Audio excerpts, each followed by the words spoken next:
You are about to meet an incredible artist and who would be considered one of the great living in the Hudson River School style, if that's an appropriate way to say that. Please meet Ken Salaz. Hey, Ken. Hey, how are you, Eric, and everyone? Nice to see you. Good to see you too, Eric. And where are you? I'm in on the Hudson Valley. I'm in Tarrytown, New York. Okay, terrific. Ken, we're going to get into your work and look at some of your paintings and so on, but what are you going to do today? Well, today I'm gonna swing the camera around just a little bit. All right. I'm going to show you a field study, which is what I did here out at Walden Pond, and I'm going to show you on a larger canvas quickly how I set the field study up really fast to get as much done plein air as possible on your first and second passes. So you're telling me that that's a plein air study that's right there? That's a plein air that I took about another 5 hours in the studio and, put the twigs in a little bit. I was going to say it's so finished already that I was curious about that. Okay, so you're not afraid to do that. You'll go out, do a plein air study, bring it into the studio, refine it. Yes. And then you're going to show us how you transfer onto a canvas and how you turn it into a painting. Yeah, how to move it to a larger painting if you want to do, because that'll be wonderful. Well, we had a good time together because you were in town and we had you here for a week, hosted you at the world famous artist cabin, and we also had an opportunity to get to know each other, but to watch you paint, to learn how you paint is pretty incredible. So I think this is going to be a great episode. Yeah, I'm excited. I'm very excited. It's always great working with you too, Eric. Well, it's fun working with you. And I'll tell you what, maybe we'll talk about your other secret special skill when we get back. Oh, that sounds good. Well, all right. All right. Okay, terrific. All right. Okay, so Ken Salaz is going to be back in just a second while he sets up his camera. Welcome to day number 245. Unbelievable. 245. And we've been here basically every day since coronavirus began, trying to be here and be teaching art, showing you, helping you discover art or helping you grow as an artist if you're already one. We are watching and hearing from literally thousands of people around the world who have people who have said, I haven't picked up a paintbrush in 20 years, 30 years, 40 years. People who said, I never had the guts to try painting, and I watched it and I realized I thought I could learn it. People picking it up just to entertain themselves and to watch how it's done. People sometimes have never seen a painting done. And so that's why we're here. And the goal is to keep you focused on doing something that's fun, something you love, and not focusing on 2020, because 2020 is pretty crazy, right? All right. So today, I want to get right to our guest. I'm looking at the painting behind me and realizing it's a very dirty old Hudson River School painting. Now we have the latest and the greatest, a new Hudson River School painter. I'm going to put him on screen so you can see him. This is Ken Salaz. Ken, how did this all begin for you? How did you start adopting kind of this style of painting?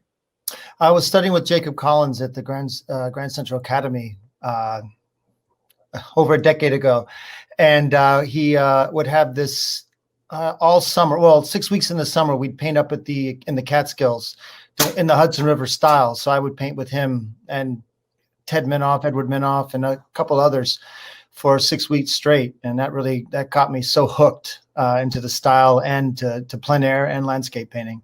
Yeah, well, that Hudson River School Fellowship is legendary, and I think you ended up teaching there. Yes, I was they call it a senior fellow, which I don't know, now that I'm getting older, I think I want to rename it. But yeah, I taught there for several years. And whenever Jacob asks me, I go over and do whatever I can. Absolutely. Well, I'm excited about what you're going to do today. And I will read questions as they come in, or comments, or where people are from. And I'm going to let you get started here. Okay, I'm going to speak a little bit about what you're seeing behind me. So I'm working on a fairly large project of paintings of Walden Pond. And so I went there a couple weeks ago. I'll be going there on Saturday doing more plein air sketches. And then I take the plein air and I bring them to the studio. I finish them a couple hours, 5 hours or so. And then I the best of the best become very large or larger paintings. So what you're seeing here is one I did plein air while I was in Boston, I guess September, October. It wasn't completely finished like this. I came back and, dabbled and put the twigs on kind of thing. So what I'm excited about showing you today is that I'm going to show you how fast you can get something on and not get muddy, not get all whited out, and not get all grayed out. There's a certain approach that'll help you be able to do all of it and keep your colors fresh. Many people, they say, wait a minute, how do you get so much detail in these plein air studies? And the secret isn't the detail. The secret is the underpainting and the preparation that the detail goes on top. So let me go right at it, okay? Oh, yeah, I'm very anxious to see that. Yeah. Well, we'll be out painting sometime, Eric. We'll do it together, all right? Yeah. Well, we're going to do another video, so we'll have a chance to do that. Sounds great. And by the way, that Russia trip sounds like off the charts. I want to talk to you about that. All right. That's the best thing I've heard in forever. Yeah, So, I just real quickly, Ken, I didn't do you justice, and I just real quickly while I do that, I want to show a couple of your paintings, and because just so you guys can get a feel for the level of quality that Ken does. I mean, this is blow you away kind of stuff, and absolutely stunning work.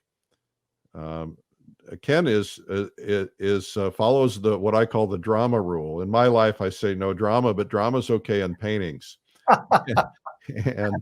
and everything he does has incredible drama and really draws the eye. So it's just absolutely beautiful. I should also mention that Ken sold out his book Landscapes in Oil last year, but the new printing will be available in December, but you can pre-order them on Amazon. And we also have a video that we've done with Ken called Majestic Landscapes. And so that'd be a great Christmas present to yourself, to watch how he gets this sense of drama and layering, and he's kind of put a little bit of everything into that. So Ken, that was fun to do. Yeah, it was a great time. That was a really. We also you kind of told the story of your career as a magician and did some magic, which was kind of fun. Yeah, and you caught it on the video, which is good. Yeah. I should also mention, I know you want to get started, but I should mention that you came to the plein air convention and we put you up on stage and you did this mind reader trick with me, and somehow what I was thinking ended up in an envelope in the audience, and I don't know how. I still don't know how you did it, and I know you'll never tell, but I was like totally blown away by that. Yeah, that's one of my favorites. That's a hush hush secret one, And the next plein air convention, we'll do something else. So I got a whole nother routine for you. Okay, good. All right. I love it. Sounds All right, good. get started. Okay, let me get started. Collect the thoughts.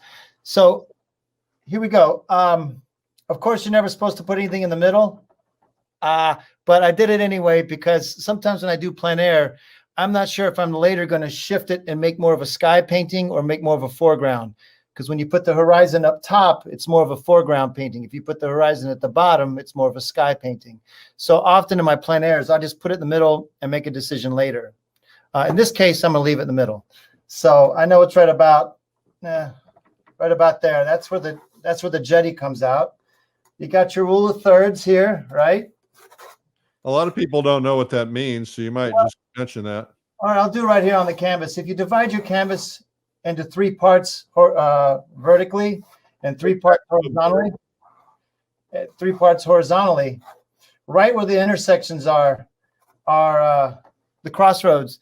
They're really good places for centers of interest on your compositions, right in these 4 corners. Now, if you don't want to put the center of interest up here, you can at least put it on one of these thirds. Okay, can you see the lines? Okay. Yep. This is where the third ends, so it's going to be near that, and this is the center. So that's where my jetty, which is right here, that's where he's going to come out. It's going to wrap around. It's going to go vertical and then swoop out like that. And the beginning of every good painting and the foundation is drawing.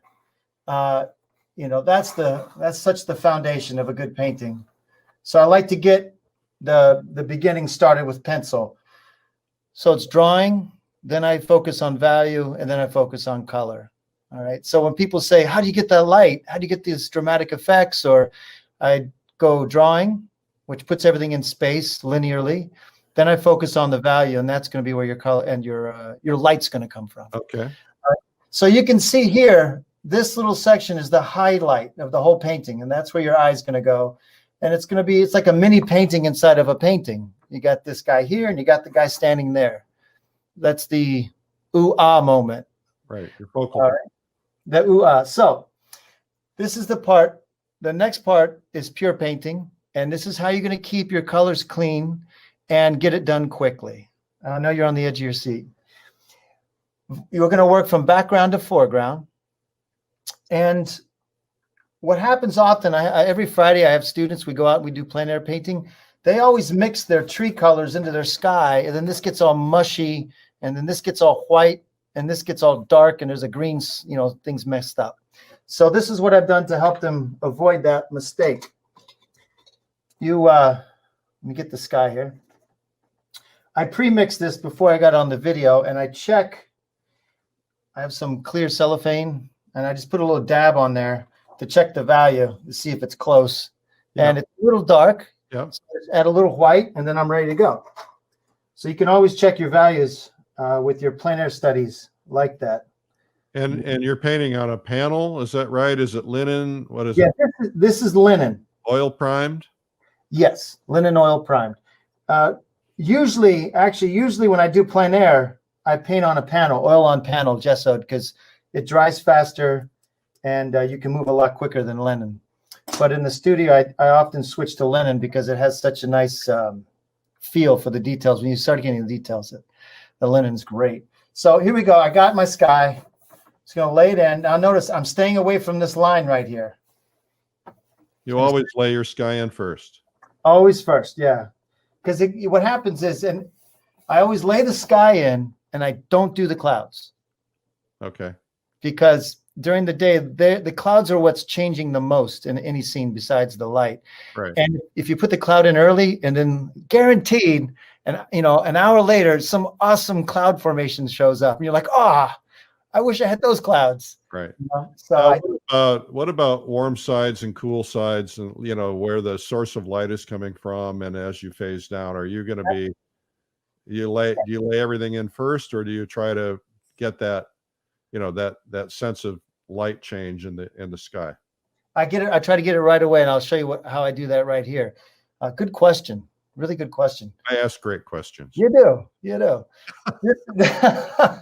This is where the sun is. The sun's actually coming over our shoulder and hitting this, right? So we're standing in this pocket of shade, and so it's coming over our shoulder. It's landing here. So it's going to be slightly darker on this side of the canvas than it is on this. Okay. So right now I'm laying in a single wash, a single value, and one color. And are you laying it in with thick paint, thin paint? You got terps thinned in it? out, Gamsol. Okay.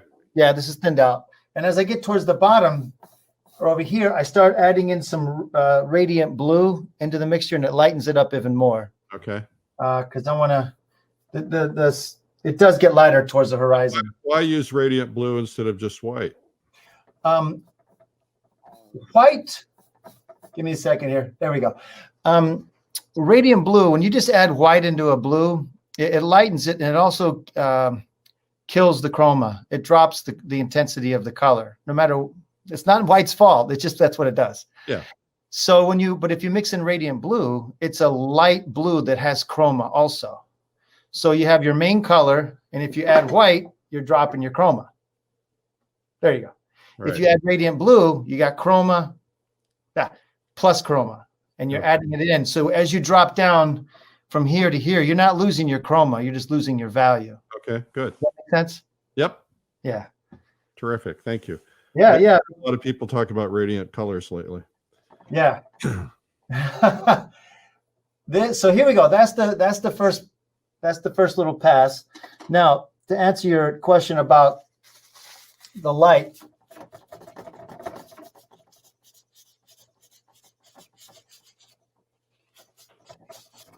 I'll lighten it up slightly on that side. I'm gonna get a better paper towel. Sorry, that was the frame. All right, here we are. So I just lighten it up slightly on this side. Okay. Now, it's just a matter of lightening it. You don't need to warm it. no, not right now. No, not right now, because good questions. If I try to warm it, since the blue is still wet, to the degree that it is wet, if I add like a light yellow or even a Naples yellow that's whitened up, it can go green. Yeah. Have a green quality. So the trick is we're out painting, we're in plein air, you put this down, you wipe it out, you let it set for the next hour or two. It'll be set. Then I can mix a little yellow or a little lighter value and more warm and working from there. And it won't go so green. All right. All right. Now, this is the other thing. If you're dying to put your clouds in,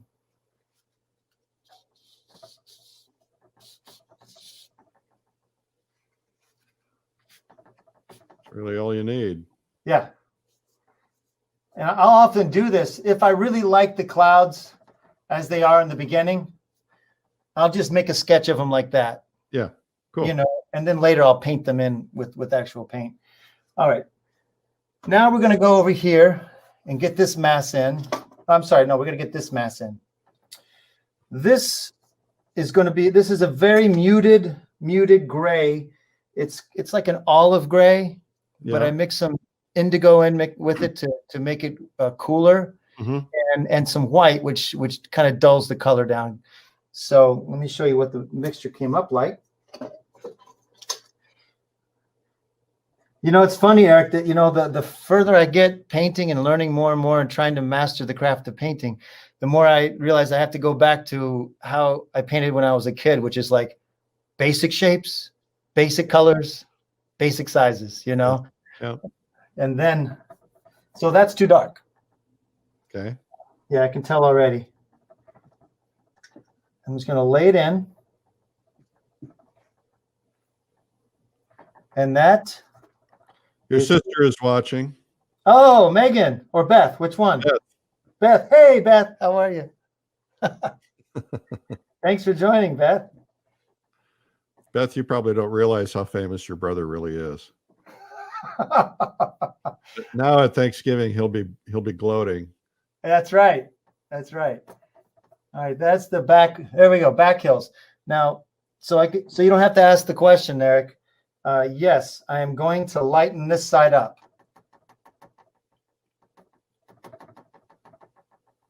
There we go. Now notice again, I left the blue away from the green. Yeah. I left my gap there. Okay. Yeah, because these will set, and then I can go back later, and they're not going to bleed into each other. Let's talk trees. Let's talk trees. Okay. And same thing on the big painting. We're going from background to foreground. We want to do the same here. What we want to do is paint the inside of the forest and then layer on top of that. Okay, don't start, as I like to say, don't start by putting the earrings on. You got to get everything ready, then you put the earrings on, or you put your hat on at the very end. So this is a neat mixture I came up with. It's a warm mixture. So if you're painting trees that are in the light, I prefer that the inner part of the forest has a warm feel to it. If they're in the dark, it doesn't have to be so warm. But here, the light's hitting the branches and lighting that whole thing up. So I use quinacridone violet mixed with burnt umber or burnt sienna or Venetian red. Okay. I mix the three and just get a feel. So I'm going to be putting 3 of those on right now. Okay. And again, it's light. It's a light wash. It's got some Gamsol in there. And this is the part I have right here. This is with burnt umber.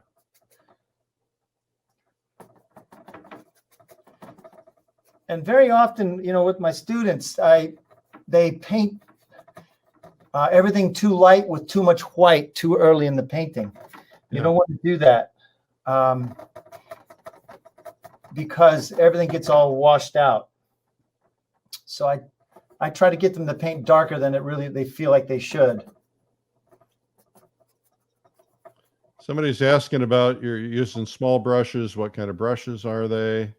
Oh, these are Betsy's. Betsy, Betse. It's a filbert.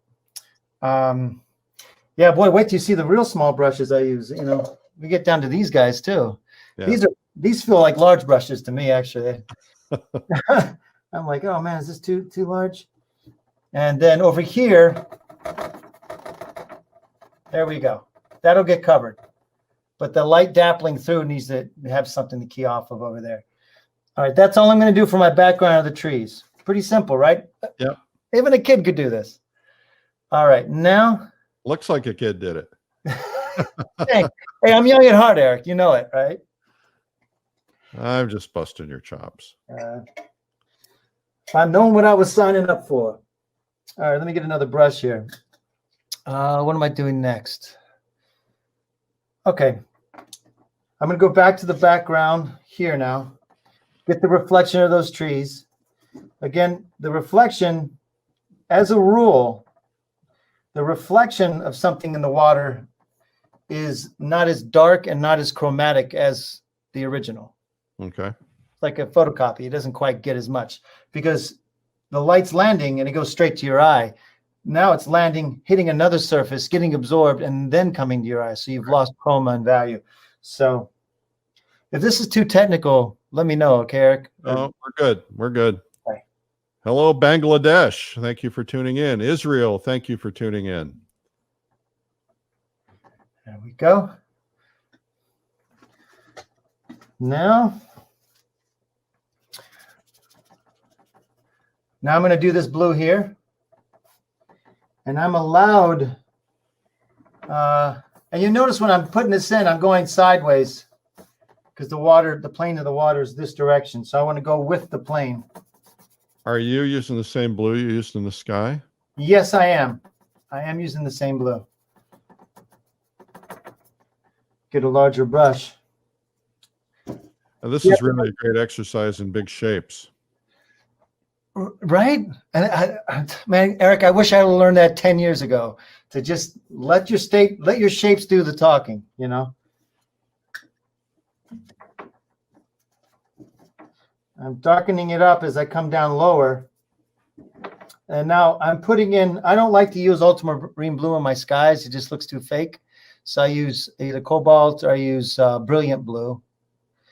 In the sky. And then when I come down to the land and water, I feel free to use my ultramarine. So you see the ultramarine coming in now? Yeah. Uh-huh. Yeah, I don't mind that because I need to get this blue dark because you see how I'm going to go fade into this area up here. Hello, Deutschland, wie geht's? Saudi Arabia, welcome. Johannesburg. International. It's wonderful. Oh, yeah. All right. I'm getting another. Oh, that's the other thing you notice I'm doing. I keep getting clean brushes. I don't use the same brush for every section because that again mixes your colors up. Now I need a big green shape here. Green ochre.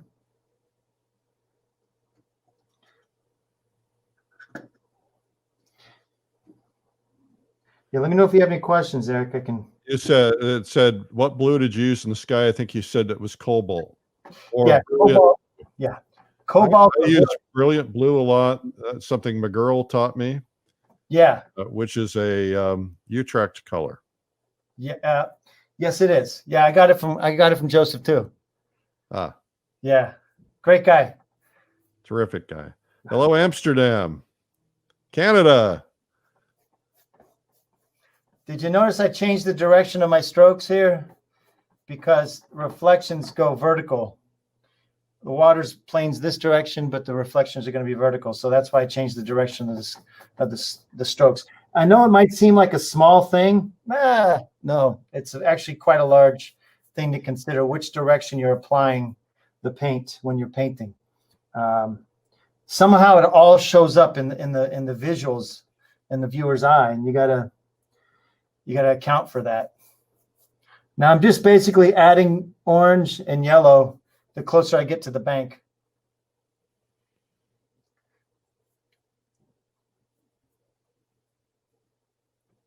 There we go.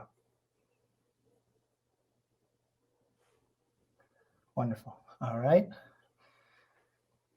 You see, I'm keeping them all separate, Eric. You know? Mm-hmm. Notice that. Yeah, it's all, they all got to do their own thing. They all have their own job to do, and I can't mix them up. All the abstract painters watching are going to be like, "Woohoo! This is an abstract painter." That's right. That's right. Okay. Now I'm adding some indigo into that olive green because I need it to be a cooler green down here. Okay. In the shadows. And I can mix these two here. There we go. All right. Oh, that's the everyone always wants to get to the big spot and make it look awesome right away. You know, but this is like a theater. You know, you spoke about the drama of the paintings I do. It's like a theater setting. So before the actor goes on stage, the whole scene crew's there, the whole tech crew. So we're basically setting up for the, I don't know, Hamlet to get on stage. All right, good. All right, let's see. Where am I? Cornwall, United Kingdom. Welcome. How big are your plein air sketches typically? Are they 9 by 12? 9 by 12 and 11 by 14 are my favorite. Okay. The largest I'll go is 12 by 16 usually. I don't go much larger than that. Las Vegas asking, are these oils or acrylics? These are oils. These are oils. Which should be super inspiring to know that you can paint this quickly in oils and you can get a lot done in oils. A lot of people are like, oh, it takes so long to dry, which is true, but it's also an advantage, you know. And if you know how to work your medium, it doesn't matter how long it takes to dry. Eric, I kind of liken it to like saying, oh, this Porsche is great. It just drives so fast. Yeah. And I'm like, yeah, that's what it's made for. So oils are made to dry slowly, but if you know how to work them, you can get them to dry a little faster and bend to your time, bend to the time scale you need it to bend. I would like a Porsche for Christmas. You've driven in my 2003 Honda Element. That's right.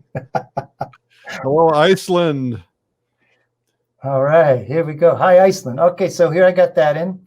Good. Now you see it all coming together a little bit. Next, while it's still wet, I do want to mark my light areas.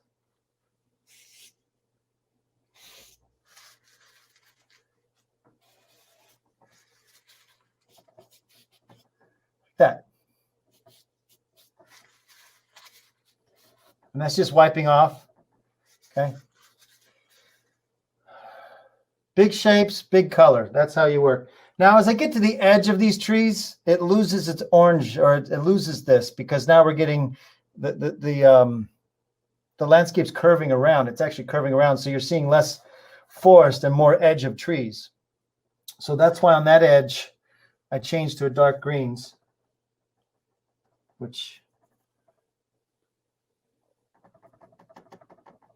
Do you have a brand of paint that you prefer?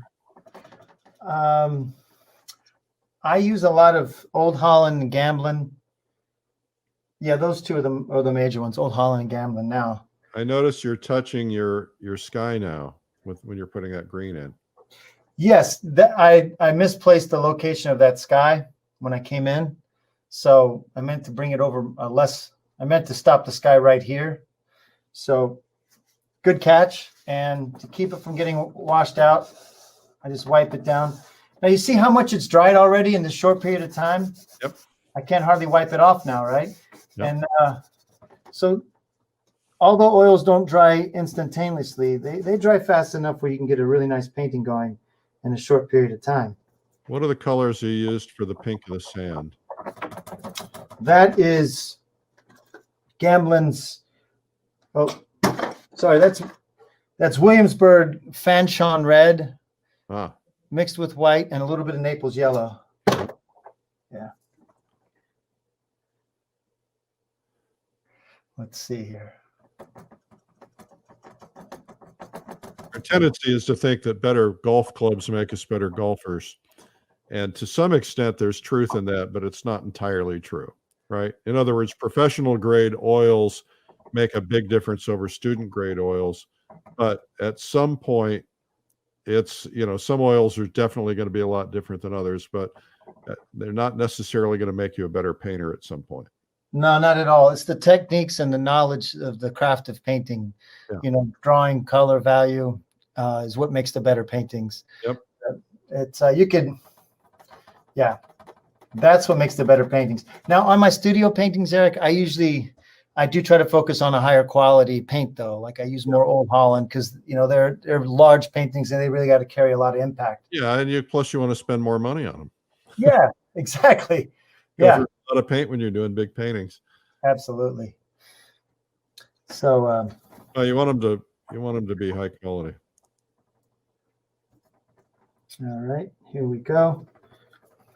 Gonna bring this over more, lighten it up a little, lighten it up more, lighten it up more. Now, if I was there live, I would be looking out past the painting, but right now this is all I have to work with. So do you follow this big shapes process when you're out there on location? Absolutely. Absolutely. I'll never forget, times painting with Jake where 2 hours go by and he had just some basic things on the canvas. I thought he was never going to finish, but I learned that big shapes can get specific later. Yeah. I'm going to try it. I'll try it this weekend. Yeah, try it. And plus, once you get your values and drawings right on the big shapes, you're halfway home. You have big shapes, but I haven't kept the white lines in between. I used to do that with Camille Preswatic. She insisted we do that on painting block studies. So obviously it's about keeping your colors clean. Hello, Mexico. Where are we from? Where do we get? Mexico. Hola, Mexico. ¿Qué tal? And Qatar. Qatar. Wow. Toronto.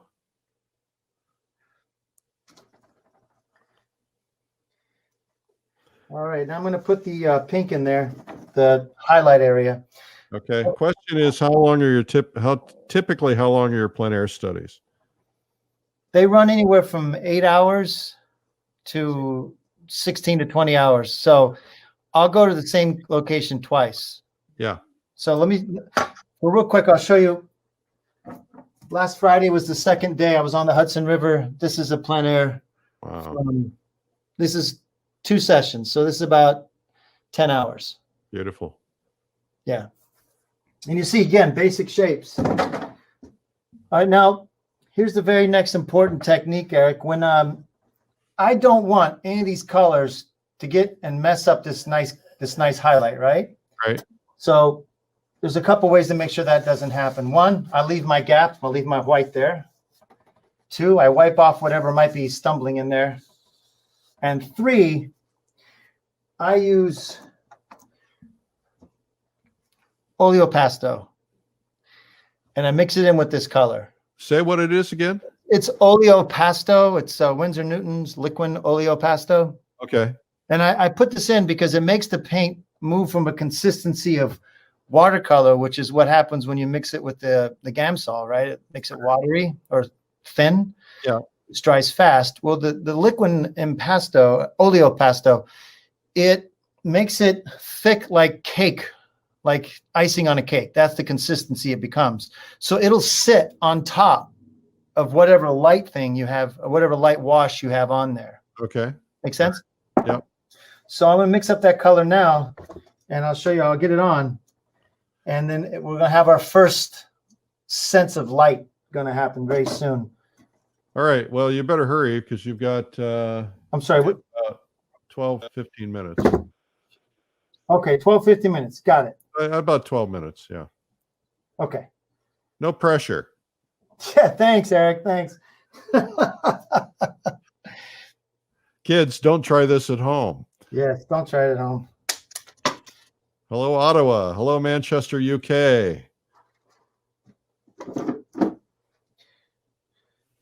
Now this is pretty. Imagine if you're out plein air painting, and you get this much done in the first 30 minutes. You know, it's quite a good start. Oh, I'd be done with my painting in 30 minutes. That's why they look the way they look.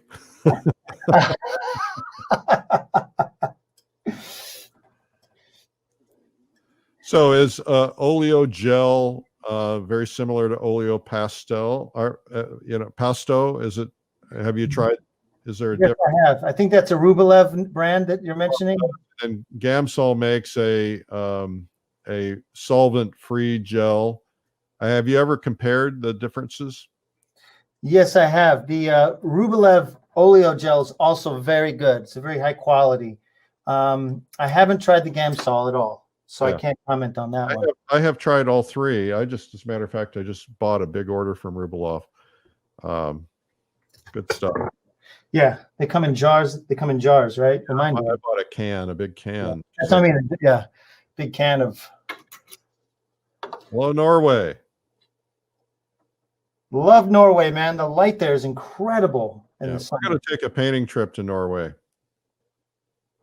Let's go. Yeah. If we're ever allowed out. So you're putting your lights in now? Yeah. This is that mixture. It's going to run right into that guy there. That's the light. Now, since we're getting, we only have probably 10 minutes left. I'll show you how I close some of the gaps. Okay. The gaps meaning the color gaps. So that's when I shoot down to a smaller size brush. And this is the gap I'm going to close around here. Why not, right? Since it's what everyone wants to see. Every place I mention we're going to go, Elaine Miller's like, I'm going. So last night I mentioned Costa Rica. She said, I'm in. Hey. You barely get it out and you get the confirmation. That's the way I like things to work. All right. We're You laid in kind of the part of that reflection of that tree without that tree even being in there. Yeah, I know it's coming, you know. Yeah. And those are really easy. Again, with all your reflections, you want to go vertical. You want to put your reflections vertical when you're putting them in. Hello, Italy. You're so cosmopolitan here, so international. Here we go. I really want to get this section in, Eric. I'm going fast here. Ooh, now we're talking. Well, I'm trusting you on this because I am not seeing that red in that painting. I know. I'll do a quick over top so you can see how it gets transformed, okay? Yeah. I'll do it right now. So now I'm starting to close these gaps back here. See how the light's starting to show up? Yep. Okay. And let me finish this right over here. Then I'll do the tree so you can see how the red disappears and your trees come out. Okay. Here we go. Now, going back to the oleo pastel. I'm going to use it again. Same principle. It's a thick medium, which allows you to go on top of this wash that I already put down. So, and mix up the color real quick and put the oleo pastel in it. Hello, South San Francisco. Here we go. All right, so this is olive green mixed in with a little bit of burnt sienna just to tone it down a little bit, and so it doesn't look like it's completely separate from what's behind it. Do you try to keep your darks somewhat transparent? Yes, I do. I try. Lord knows I try. It's not so easy, is it? No. None of this is easy. No, that's a good point. All right, so here I just mixed up a green to make sure the value is right, and it is, and I can see already. Give me another second. All right, this should be closer. Yeah. I'm mixing it in with the oleo pastel, and it's going to go right on top. Hey, let me ask you a question, Ken. Sure. I had a meeting cancel. You want to go a little bit longer? Sure, if you want me to. Okay. You guys okay with that? If I don't, not a lot longer, but maybe just enough to give you a sense to get this to develop to a little bit higher level. Then you're not under pressure to finish it. There will be some platforms that might cut off at the top of the hour, and if that's the case, find us somewhere else. But I know, like Instagram, they cut us off at an hour. Okay. You'll find us on Facebook or YouTube and Twitter. If you can give me 5 more minutes, I think it'll help. Is that okay, Eric? Right now we've got, right now you would have had 5 anyway. So yeah, we'll see how it goes. All right, here we go. Sloppy brush. It has the oleopasto in it.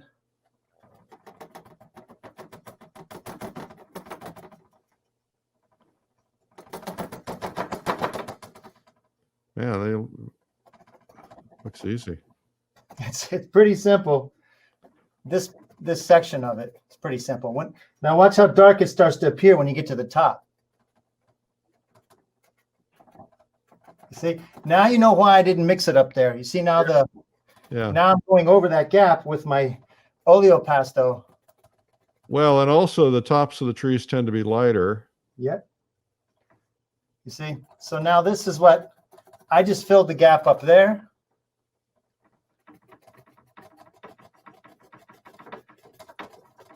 And I'm starting to put, if you want to model that more, you'll go in there with a small brush. absolutely. Here, watch.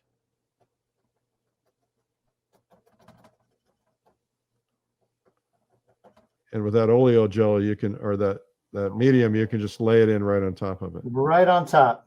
And it just sits there for you like a good friend waiting. So is this what you were looking for, Eric? Is this what you were waiting for? Well, it's certainly on the right road. Yes, absolutely. It's pretty cool. Pretty cool, right? Yeah, it's interesting how that red really now works. But I wouldn't have thought to put it in there looking at it in plein air. Yeah, I picked that up. If you look at Don Demers, you study Don Demers' work. He's a wonderful artist and a wonderful man. I noticed he had these interesting colors in his backgrounds of his forests, and that's when I started picking this up. All right, so that's the first portion. Now I'm going to do little earrings here, meaning just the final touches so you can see how far you can get in this amount of time. Here we go. Real simple. You ready?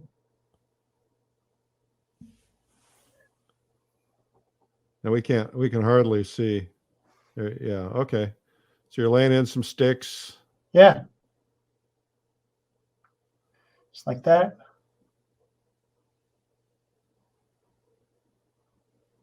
Just get it in. And then back to this area here. I can really get specific here now and light him up. See how that works? Yep. And the rest of the day, if I was out plein air, would be dancing myself across, doing this specificity across the rest of the boards. Yeah. So let me see you put some darks in just so I can get a sense of how you create like the tree next to that yellow. Here? No, the tree right next to the bright yellow tree. Got it. It looks like you're going to use that foundational color and just put a dark on top of it, but I can't really tell for sure. Yeah, I'm going to use that foundational color. Good point. And I'm going to add some indigo to it to give it some real pop, because I really want this to pop over here, right? Because the indigo, so it's really dark. Yeah, the indigo. I've been using indigo instead of black lately, because it really. I'll show you how indigo really makes it go dark. Todd says to ask you where your watch is. I would imagine this is a magician joke. Yeah, that's a magician joke. I steal watches too for a living. I give them back. That was pretty cool. As a matter of fact, I bought a new car because of all the watches I've been able to steal.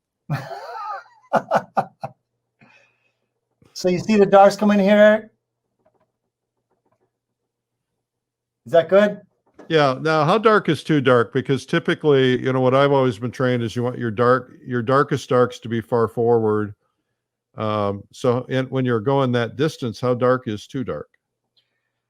It's a loaded question because it's going to depend on the values around it, and how much light it's getting. Okay. I'm sorry to answer like that, but it really is depending. I mean, I went very dark back there because I wanted the center of interest to be there. Okay. So yeah, but you are going to have most of your darks up front. Absolutely. As a general rule, you are. So rules are meant to be broken. They are meant to be broken. Yeah. Yeah. If you look at a lot of Frederick Church's paintings, the guy is constantly putting stuff on the middle, on the center line. He's constantly breaking every rule you're supposed to have. But, that's him. So I just did the edge there. You see how fast that was? Yeah. Real quick. I'm going to scoot it up so you can see it a little better. Well, that's the other thing I've realized. One of the tricks you guys use is you don't have to put every leaf in. You just kind of put them in at the edge where the light meets the dark, and your brain goes, oh, there's leaves on those trees. Exactly. I go over it in the DVD where I talk about the 3 different aspects of drawing, painting, combining with the 3 aspects of the landscape, and the butterfly system. So you don't have to draw twigs. You just got to get the shape right, which is part of the drawing. Drawing. Yeah. So if you get the shape, you don't need any leaves. Is there anything else? There we go. DVD right now, just since you just mentioned it. Yeah. And I go through it. I walk right through it in the DVD, how to do that. Is there another area, Eric, you want me to focus on? No, just do what you want to do, and we'll just run a few minutes long. Okay. The people who might get cut off, just know that sayonara, baby. We love you, but we're going to give Ken a little bit more time today because I had a meeting cancel, so I can do it. But you can also find us continuing on other mediums, Facebook, YouTube. Just search Streamline Art Video. I'm going to close all these gaps, Eric, so you can see how the light really starts showing at this point.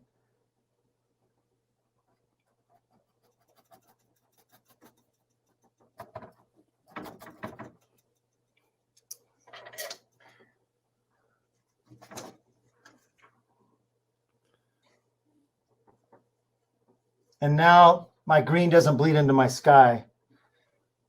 Yeah, because it's had enough time to dry. Exactly. I'm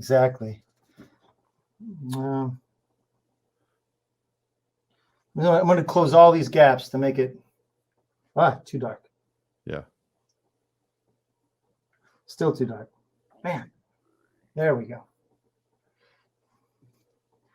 I wanted to get these guys closed off. No, your eye's not going to all those white spots. Yeah. Yeah, you see how now the light's happening all over the painting? Yeah. Let me put how rapidly this has come together. You're lots of applause. Oh yeah? Yeah.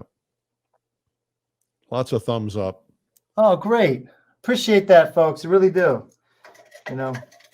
It's always a challenge to paint. It's never quote unquote easy to paint. It's always, but you should always understand it's just a process, and anybody can learn the process. Yeah, you can absolutely learn. I mean, that's, I spent so many years doing workshops, Eric, and taking classes from other artists and really learning what they had to teach me. And then without that, I never would have been able to get to this level or have this amount of confidence in the painting.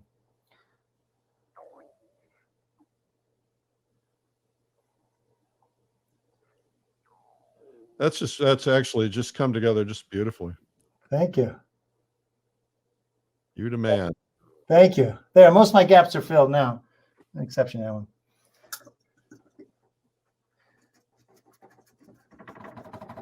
Any other areas? Any other requests, Eric, for any other areas to paint? No, not really. I mean, maybe somebody in the comments will say something they'd like. One thing I'd be curious about, and this is not really designed for this particular painting, but I think one thing a lot of us struggle with is the sense of water. Now, quite frankly, just looking the way you've placed that in, that reflection looks pretty real already. And it looks like you just put a couple of light spots in, streaks that kind of just say this is water. You don't really have to go into a lot of depth, right? No, you don't. That's again with the application of the paint, Eric. When you want to be very conscientious of which direction you're putting the strokes in when you're doing water. So if it's the surface area, it's going to be a horizontal application like this. If it's a reflection, you got to go up and down. Right. Yeah, and then you just take the brush and mess it up a little bit, you know, and that'll give it. That's it. You let that dry, then you can go on top and get more fancy afterwards. But yeah. So the most important thing I think with water is which direction are you applying the paint when you put it in. Well, the other thing that you're doing now is that light's going to look a lot stronger when it's up against the dark. Yep. Yep. I'm going to do this right here, right now. You'll see. I'm going to sort of jump the gun here to put this dark area in and this dark area in.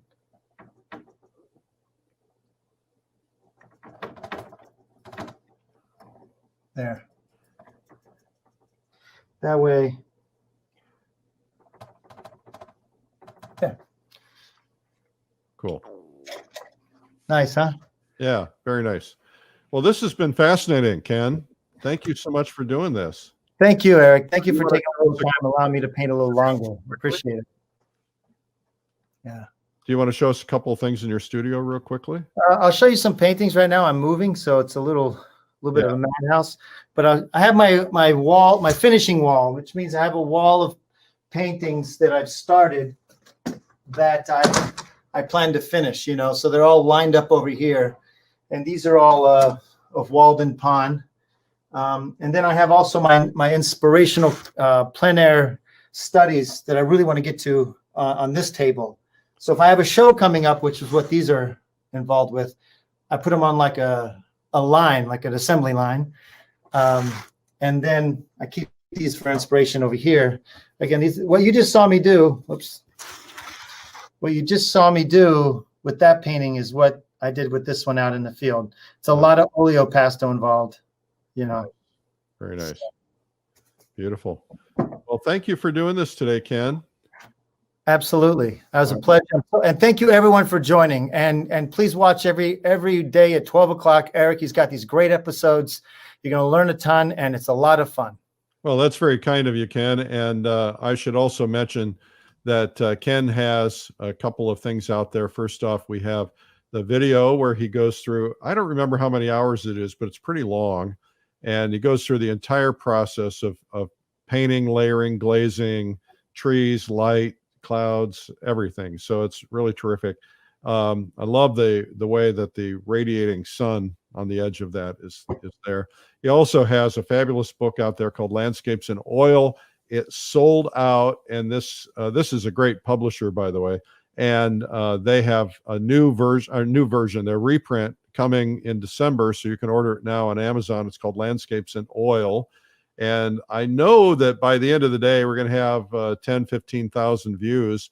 So maybe you'll sell it out again before it comes out. Wouldn't that be nice? That'd be great. That'd be great. Merry Christmas. Merry Christmas. Absolutely. Yes. Well, Ken, I hope you have a happy Thanksgiving, and thank you for doing this. And we'll have you back in the future. We've got some other things that you could teach us, I'm sure. And really, really appreciate you doing this today. Thank you, Eric. I'll see you again soon.